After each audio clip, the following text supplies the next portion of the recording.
Very good morning, students. Welcome to science session for class 9 and today very good morning, students. Welcome to science session for class 9 and today we are going to start with a new lesson in physics, that is unit 2, motion. Now in this lesson we will see what is motion, what is distance, what is displacement. We are going to see different types of motions. We are going to see the basic terminologies that is related with motion, that is speed, velocity, acceleration, and we are going to derive the equations of motions. We have 3 equations of motions, so we are going to derive it and see what is uniform motion, non-uniform motion, circular motion, and the new force that is called as the centripetal force and the centrifugal force. So let's go into the session, children. Now we see many things around us, isn't it? When you see in your surroundings, you see car moving along the road, trains on the track, aeroplane in the skies, and these are the movement, isn't it? So these are called as motions. So this changes with respect to time. So the change in the position of the object with respect to time is called as the motion. Now here we are going to see the two terms, what is rest and what is motion. Now the first terminology that we are going to see is rest. Now what is rest? If the object do not changes its position with respect to time, then the object is said to be in rest. Now if the object changes its position with respect to time, then it is said to be in motion. For example, if a book lying on the table, now it will be on the table unless you give an force, isn't it? So the book is at rest, the walls of the room is at rest because they do not move, they do not change with respect to time. So this is the rest. So, or you can say the object is at rest. Now motion. Now motion is the change in the object with respect to time. Now if the object changes its position with respect to time, then it is called as the motion, or the object is said to be in motion. Now if you see a car moving along in straight line, birds and aeroplanes flying in the air, so these are the examples of motion. Now we'll see what are the types of motion. Now the first type of motion is the linear motion. If the motion is along a straight line, now then that is said to be an linear motion. If the motion of an object is along a straight line, along a straight path, then it is called as a linear motion. Now see an example. This is the car that is moving along a straight road. So then the motion of the car is said to be the linear motion. Any objects that move along a straight path or a straight line is called or is said to be in linear motion. Now the next type of motion is the circular motion. An object moving along a circular path. Now look into this giant wheel, children. The wheel is moving in a circular path, isn't it? Any object that is moving along a circular path. For example, the motion of the wings in the fans, isn't it? So when it is on, it moves in a circular path. So this is called as a circular path. Any objects that moves in a circular path is called as a circular motion. Now the next type of motion is the oscillatory motion. That is any object that is repeating to and fro, moving front and back, that is called as to and fro motion. So any repetitive to and fro motion of an object is called as an oscillatory motion. Now look into the pendulum clock. Now you have the pendulum at the bottom, isn't it? Now what happens? This pendulum moves to and fro at regular interval of time. So any object showing a repetitive to and fro motion at regular interval of time, then it is called as an oscillatory motion. For example, pendulum of the clock.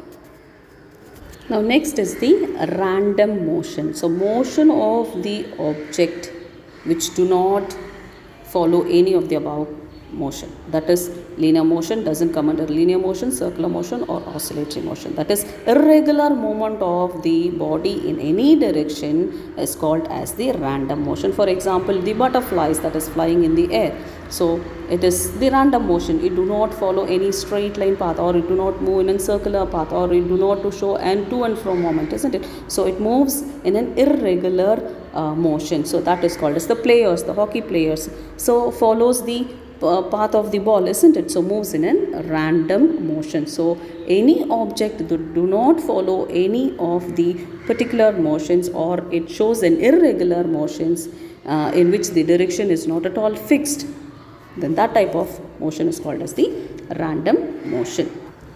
Now let's see what is uniform motion and non-uniform motion. Now in this first we'll see what is uniform motion. Now look into the picture, children, and an object, that is car, moves from the starting point of the car is O and it moves to the point C. Now how it moves from point O to C or from 0 to C. Now here the distance covered is equal. You can see from O to A the distance covered is 4 meter. From A to B again the distance covered is 4 meters. From B to C the again distance covered is 4 meters. Now here when you see the distance covered is equal in equal interval of time. Now when you see the interval of time, it is 2 seconds, 2 seconds and 2 seconds, isn't it? So if the object covers equal distance at equal interval of time, then it is called as uniform motion. The distance and the time taken is uniform, isn't it? Now for example, if a car is moving 60 km per hour, then again from one distance to the other distance, again it covers 60 kilometers in other next hour, that is next second hour, then it is called as an uniform motion because it covers equal distance in equal interval of time. The next is the non-uniform motion. Now in non-uniform motion, unequal distance is covered in equal interval of time. Now suppose you say for example, if you are passing in crowded area, now you will manage to travel a certain distance in a specific interval of time. For example, if you take 10 minutes, now you will cover a certain distance in 10 minutes, isn't it? Now if the traffic is heavy, if it is an heavy traffic, then you will cover lesser distance in the same 10 minutes, isn't it? So the distance covered will be unequal in equal interval of time. So this type of motion where the unequal distance is covered in equal interval of time, then it is called as the non-uniform motion. Next we'll see what is distance and displacement. Now look into the picture, children. The starting point of an object is A and the ending point, the final position of the object is B. Now there are two paths. The two path in which the object travel from A to B. Now one is a straight line path, that is A to B, which is given in straight line. The other one is a curved path, isn't it? So this is also a distance covered by an object to reach B from A. Now what is distance? Distance is the actual length of the path that is travelled by an object. Now you see a curved path, isn't it? So this is the actual path that is travelled by an object. So the actual path that is travelled by an object is called as distance. Now what do you mean by displacement? Now I draw a straight line from the initial position and the final position. So that will give you a straight line connecting A and B. So that is called as the displacement. The displacement is nothing but the change in position of a moving object in a particular direction. So AB, which is a straight line, gives the displacement of the object, and the curved path, that is the actual path travelled by the object, gives the distance of the object. Next we'll see what is speed, velocity and acceleration. First we'll see what is speed. Now speed is nothing but the change of distance or the distance travelled by the object in unit time. The speed is nothing but the rate of change of distance. Now how will be the formula? So speed is equal to distance travelled divided by time taken. Because speed is nothing but the rate of change, rate in the sense with respect to time. So speed is equal to distance travelled divided by time taken. Now what will be the SI unit? What is the distance? What is the unit of distance? Unit of distance is meter. What is the SI unit of time? It is seconds. So the SI unit of speed will be meter per seconds. Now it is in scalar quantity. Now what do you mean by scalar quantity? Scalar quantity gives only the magnitude and not the direction. So speed is a scalar quantity. Next we'll see what is velocity. Now velocity is the rate of change of displacement, because we have seen two different terms, isn't it? What is distance and displacement? Distance is the actual path that is travelled irrespective of the direction, but displacement is the distance between the initial position and the final position of the object. Now here, to find out the formula of velocity, we take into account the displacement. So velocity is nothing but the rate of change of displacement. So how will be the formula? Velocity is equal to displacement divided by time taken. Now again, the SI unit for displacement is meter and seconds is the SI unit for time. So the SI unit for velocity will be meter per second. Next, we'll see what is acceleration. Acceleration is nothing but the rate of change of velocity. Change in the velocity with respect to time. For example, if an object is moving at an initial velocity u, now consider u is the initial velocity. It is moving with an initial velocity, say for example 100 km per hour. Now, after some time, it changes its velocity from 100 km per hour to 120 km per hour. So there is an increase in the speed, increase in the velocity, isn't it? There is a change in the velocity with respect to time. So this is nothing but the acceleration. So acceleration is nothing but the rate of change of velocity. So the formula is acceleration is equal to change in velocity with respect to time, and we said that the u is the initial velocity and v is the final velocity. So final velocity minus the initial velocity will give you v minus u. So that will be the change in velocity, isn't it? So since it is with respect to time, acceleration is denoted by the symbol a, small a. So a is equal to v minus u divided by t. Now look into this screen. Here the formula is written, isn't it? A is equal to v minus u divided by t. So this is the formula for finding out the acceleration, where v is the final velocity, u is the initial velocity and t is the time taken. Now we'll see what is positive acceleration and negative acceleration. Now we said that the acceleration is the change in the velocity with respect to time, or rate of change of velocity.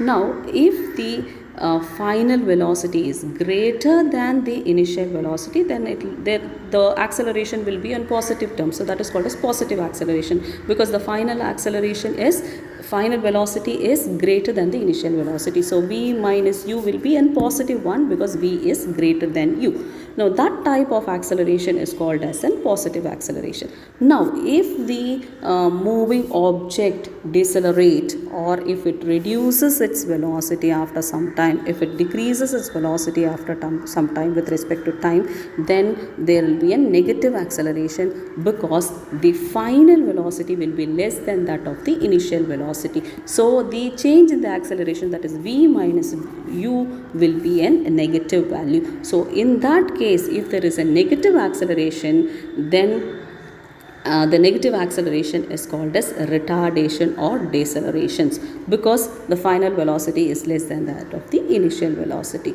Now if the negative value appears, actually you will say that it is as a negative acceleration, but when you write it as an, because distance will never be a negative value. So when you write it, you will say it as, or you will mention it as, deceleration is 2 meter per second or 3 meter per second. So you will not mention the negative value when you enter the acceleration.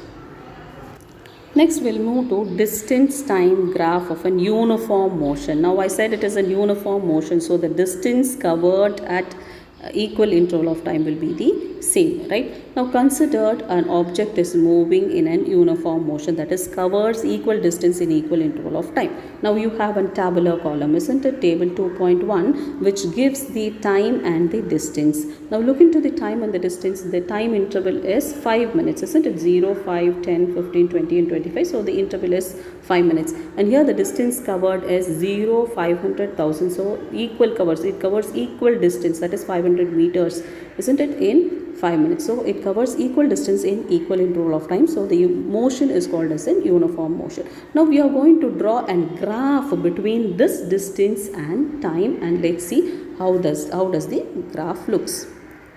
Now look into the graph, children. Now here the distance is taken along the y-axis and the time is taken along the x-axis. So here you can see in the y-axis it is written as 0, 500, 1000, 1500, isn't it? So the distance is taken along the y-axis, and here in the x-axis you can see the time is mentioned, that is in minutes, right? 0, 5, 10, 15, 20, 25. So this is the time that is taken along x-axis. Now using the table we are going to plot the distance in the graph, that is distance time graph. Now the graph, the line will be a straight line starting from the origin O. So the distance time graph for an uniform motion will be a straight line. Now you can see a graph, isn't it, in figure 2.3, which gives the distance traveled by three different people, or this is the graph of the distance time for three different people traveling in cycle, riding a car, and the other person, the third person, is walking, right? Now here you can see the straight lines starting from the origin, isn't it? Now how is the graph? The slope of the distance becomes steeper and steeper, isn't it? The speed increases from when you see from a person walking along walking along a straight road, or cycling or riding a car, the distance time graphs becomes steeper and steeper as the speed increases. So this graph gives the comparison of the distance time graph of the three people, and the graph becomes steeper and steeper as the speed increases. Now first we saw the graph of an uniform motion, isn't it? Now this table, that is table 2.2, gives you the time and the distance value, and this is non-uniform. Let's see how it is non-uniform. Now look into the time. There is a regular interval of time, isn't it? 2, 4, 6, 8. The interval between these two is 2 seconds. Now compare the distance. The distance traveled in 0 seconds is 0. Now 2 seconds will be 1, 4 seconds is 4, 6 seconds is 9 meters. So the unequal distance is covered in equal interval of time, so it is called as a non-uniform motion. Now this graph shows the distance time relationship for a non-uniform motion. Now you can see the graph, isn't it? It's no longer in straight line, isn't it? You can see a curved line in the graph. So in non-uniform motion, the distance time graph is no longer in straight line because it covers unequal distance in equal interval of time. Now this is the graph of velocity time graph for an uniform motion. Now for example, if you say consider an object that is traveling at 40 km per hour. So the velocity of an object is uniform, and if you draw a graph between velocity and time for an object traveling with a uniform velocity, the graph will be of this form. So it is when you find out the distance at a particular time, it will be in rectangular form, isn't it? Now how will you find out the distance covered by a car at a particular distance in an interval of time between from time t1 to t2? If I have to find out the distance, if I have to find out the distance from T1 and T2, now I have to find out the area of the rectangle, isn't it? The shaded portion. So that will give you the distance covered at that particular time, at the time interval. So this is the uniform velocity graph for an object traveling at uniform velocity.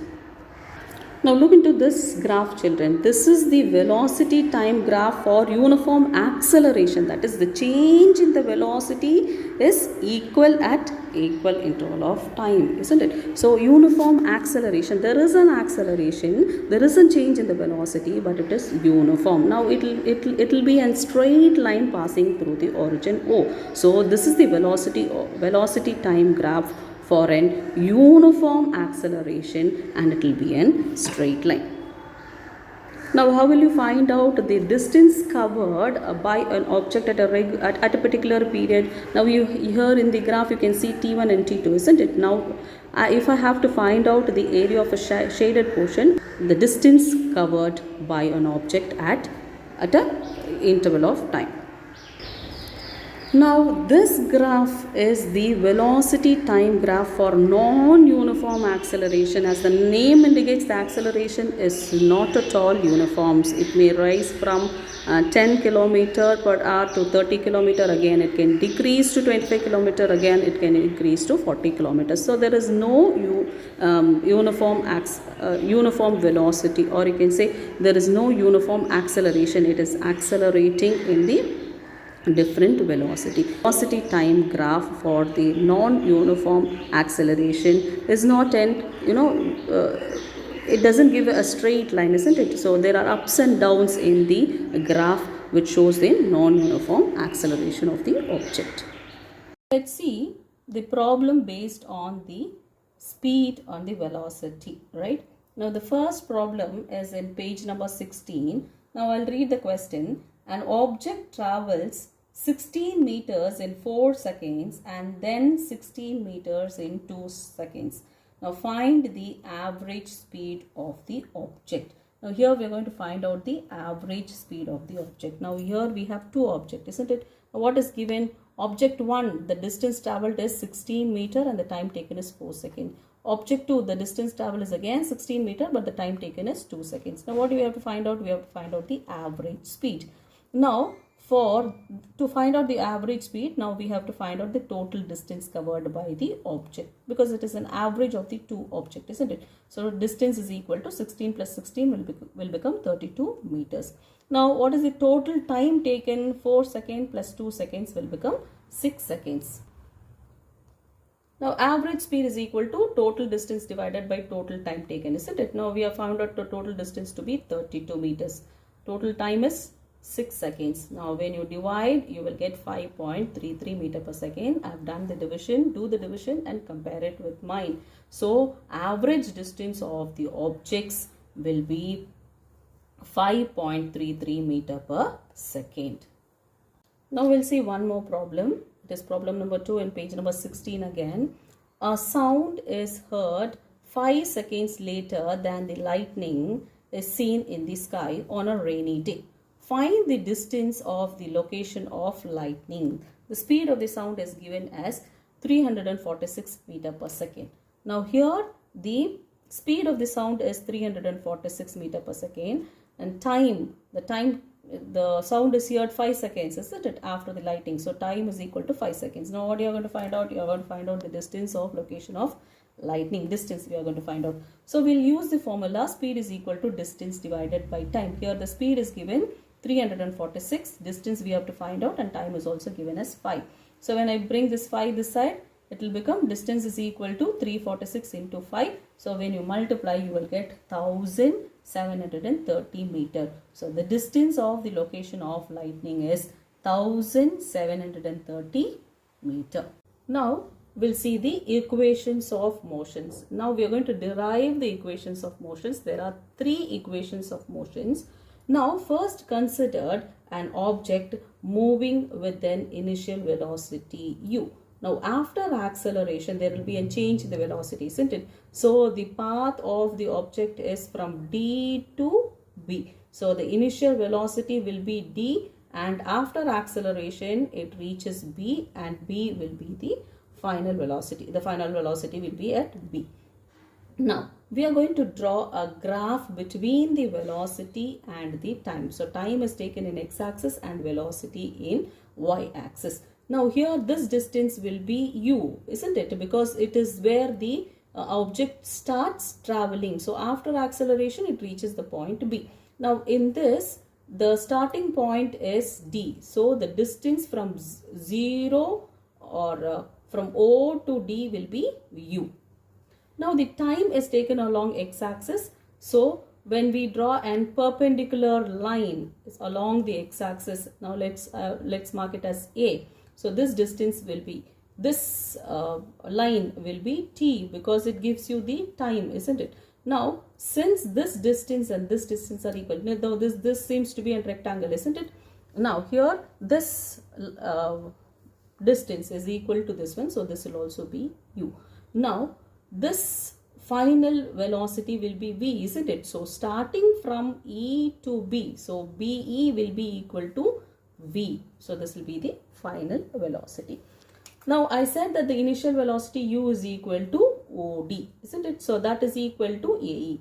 Final velocity will be v, which is OC. What is OC? Where is OC here? Isn't it? And this will be equal to BE. Now there will be a change in the velocity since the object of accelerate, isn't it? So the change in the velocity is equal to final velocity minus the initial velocity. So that is BE minus AE. So this distance will give you the change in the velocity from A to B. So v minus u will be the change in velocity.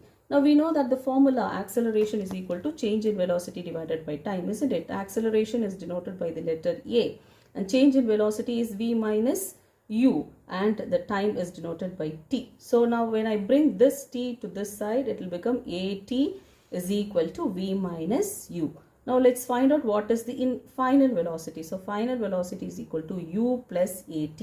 So this v is equal to u plus AT is the first equation of motion. Now let's see the second equation of motion. We are going to derive the second equation of motion.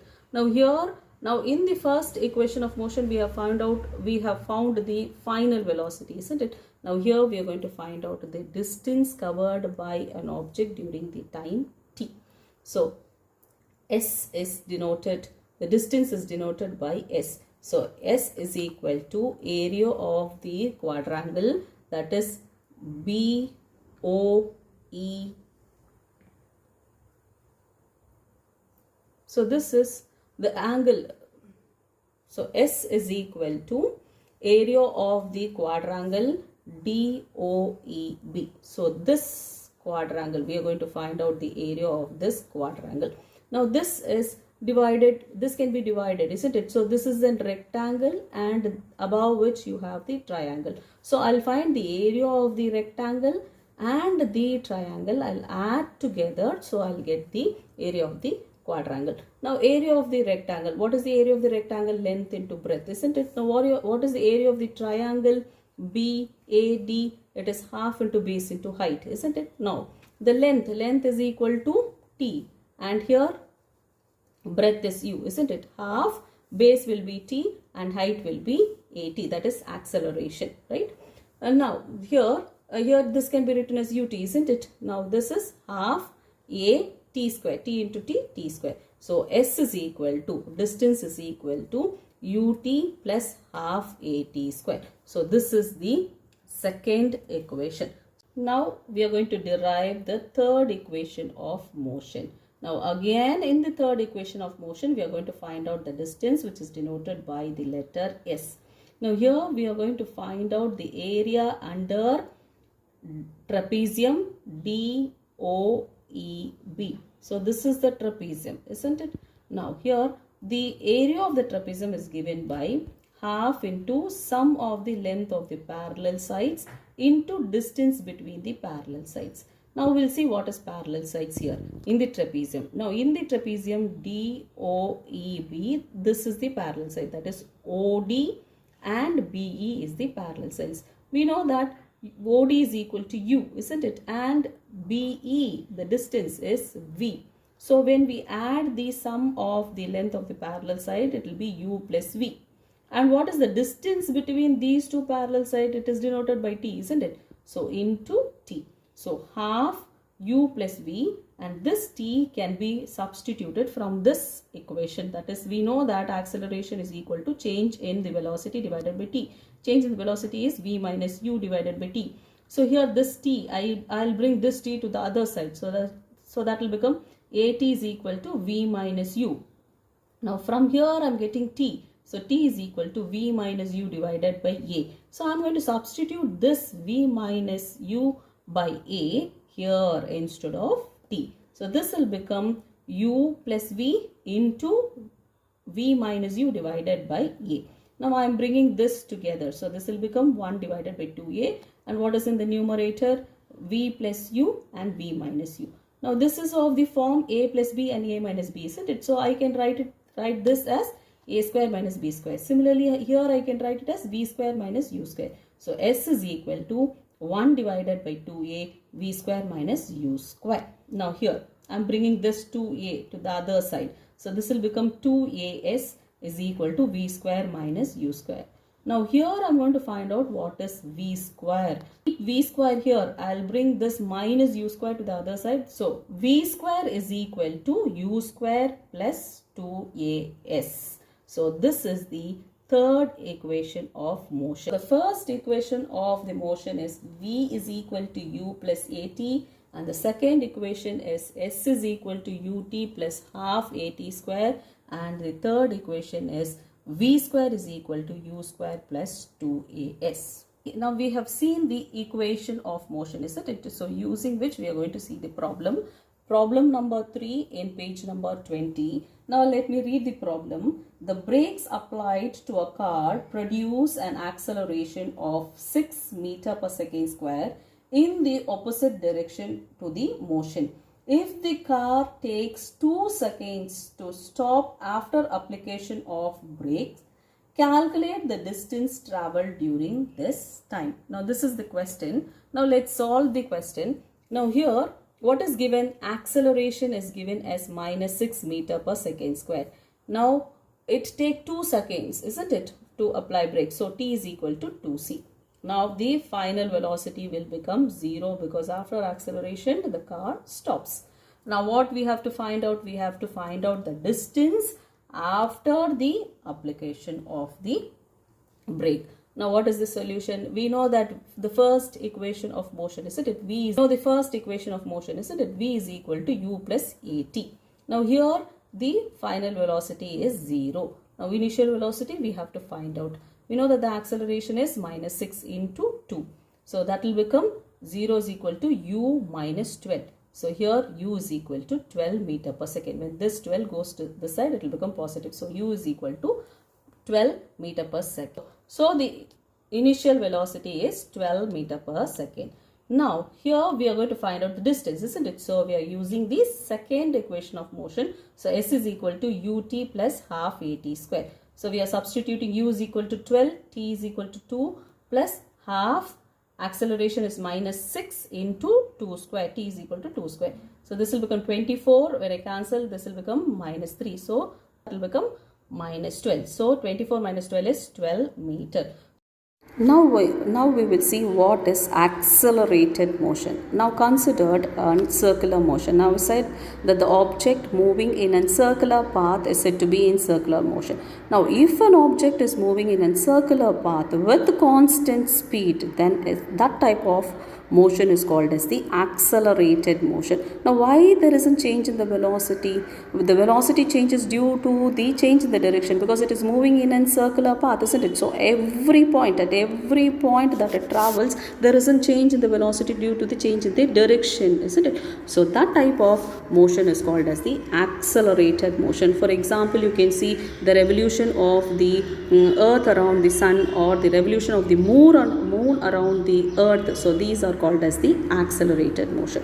Now if the radius of the circle, that is the path that it travels, the circular path, if the radius r is taken and t is the capital T is the time that it comes to the position, that it comes back to the starting position, initial position. Now for example, if you take a particular point, it is where the object start, isn't it? Now again after one revolution, again it comes to that point, isn't it? Now let the time taken for one rotation be capital T. Then the speed of the object is given as the circumference, that is the path that it travels divided by the time taken. Now what is the circumference of the circle? We know the circumference of the circle is 2 pi r, isn't it? So instead of the change in the velocity, we take the circular path, that is the circumference. So the velocity v is equal to 2 pi r divided by the time taken is T, capital T. Now here in the screen you can see the formula, isn't it? V is equal to 2 pi r divided by T. So this is the speed of the object in the circular motion with constant speed. Now we saw about the accelerated motion, isn't it? Now in accelerated motion we said that the object is moving in a circular path along the constant speed. Now we will see what is centripetal force and centrifugal force. Now if the object is accelerating, then the acceleration must be acting along the direction. That is, now for example I can say, now you would have done this, isn't it? You would have tied a stone in the string, right, and you rotate it sometimes, isn't it, now for fun. Now that force is called as the circular force. It is moving along a circular path with constant speed.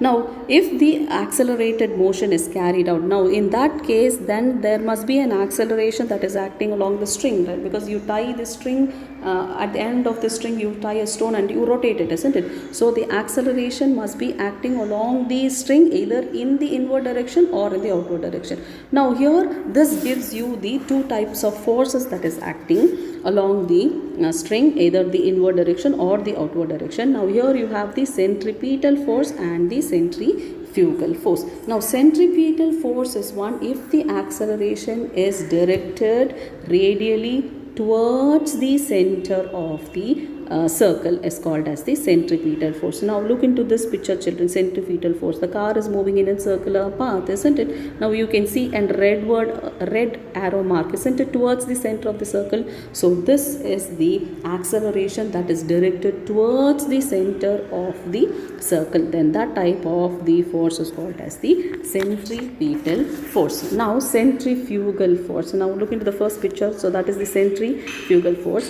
Now in which the car is moving in a circular path, and you can see a red arrow mark that is directed outside the or away from the circular path. So that type of the force is called as the centrifugal force. The centrifugal force acts in a direction opposite to that of the centripetal force. Now you can see, compare the two pictures, isn't it? Now this is directed towards the center of the circle or the path, the circular path, and this is directed away from the circular path. So this is the difference, but its magnitude will be the same, but the direction, if you see, it will be different. Now if I say about the centrifugal force, this is employed in the washing machine, the dryer you have, isn't it? You dry the clothes in the washing machine, isn't it? So that is the application of the centrifugal force. Now look into the screen, children. Now here we are going to find out the formula for the centripetal acceleration. Now I said that in centripetal acceleration, the acceleration is directed towards the center of the circle. Now let us consider an object of mass m moving along a circular path of radius r. Then what will be the velocity? V is taken as velocity. Okay. Now what will be the acceleration? Acceleration is equal to v square divided by r.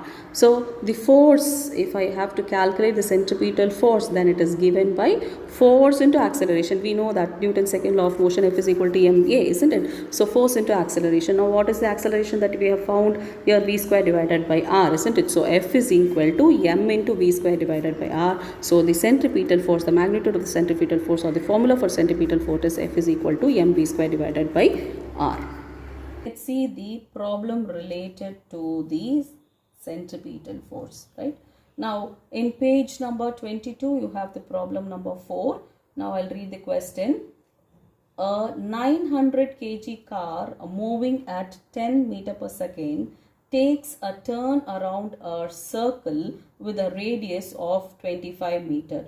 Determine the acceleration and the net force acting upon the car. Now what is given? The velocity of the car is 10 meter per second, isn't it? So it is taking a turn in a circle of radius 20 meter, and the mass of the car is 900 kg. Now what do we have to find out? We have to find out the acceleration and also the force. Now for this we'll use the formula A is equal to v square divided by r. Just now we saw, isn't it? So A is equal to, velocity is 10 square divided by radius is 25.